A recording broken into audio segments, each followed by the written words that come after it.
સુરતમાં સામૂહિક આપઘાતની વધુ એક ઘટના સામે આવી છે। સુરતના લિંબાયત વિસ્તારમાં એક જ પરિવારના 3 સભ્યો દ્વારા સામૂહિક આપઘાત કરવામાં આવ્યો છે। પતિ દ્વારા પત્ની અને દીકરાને ઝેરી દવા પીવડાવ્યા બાદ પતિએ ઘડે ફાંસો ખાઈ આપઘાત કરી લીધો હતો।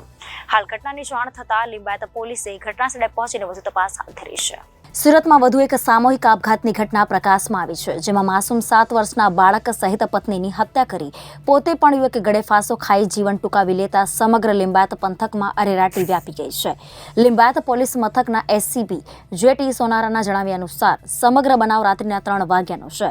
લિંબાયતના રુસ્તમ પાર્ક ખાતે આવેલા ઘર નંબર A56માં 40 વર્ષીય સોમેશ ભિક્ષાપતિ જીલા પોતાની પત્ની અંબિકા ઉર્ફે નિર્મલા અને 7 વર્ષીય પુત્ર ઋષિ સોમેશ જોડે રહે છે।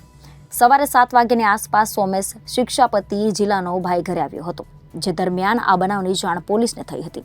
સોમેશ ભિક્ષાપતિ જિલ્લાએ પોતે ગળે ફાંસો ખાય છે તે પ્રકારનો એક ફોટો પોતાના ભાઈને વોટ્સએપ પર મોકલ્યો હતો। ત્યારબાદ રાત્રિના 3 વાગ્યા પછી પોતાની સાસુના મોબાઈલ નંબર પર સોરી અમ્મા લખી ટેક્સ્ટ મેસેજ મોકલ્યો હતો।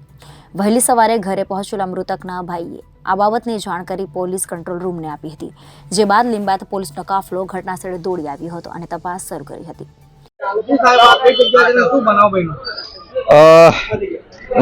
રૂમ નંબર 56 રુસ્તમ પાર્ક ગલી નંબર 3 લિંબાયત।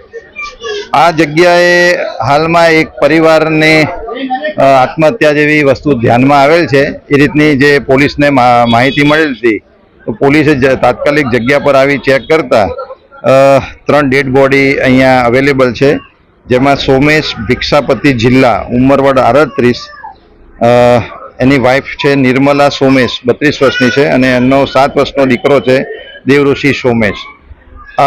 પ્રાથમિક દ્રષ્ટિએ એવું જણાઈ આવેલ છે કે જે પતિ છે એ કોઈક કારણોસર એના દીકરાનું અને એની પત્નીનું ખૂન કર્યા બાદ પોતે હેંગ કરી દીધેલું છે અને પોતે સુસાઇડ કરેલું છે અને પ્રાથમિક દ્રષ્ટિએ ત્યાંથી એક ચિઠ્ઠી મળેલા આવેલ છે અને એક મોબાઈલ રિકવર કરેલો છે।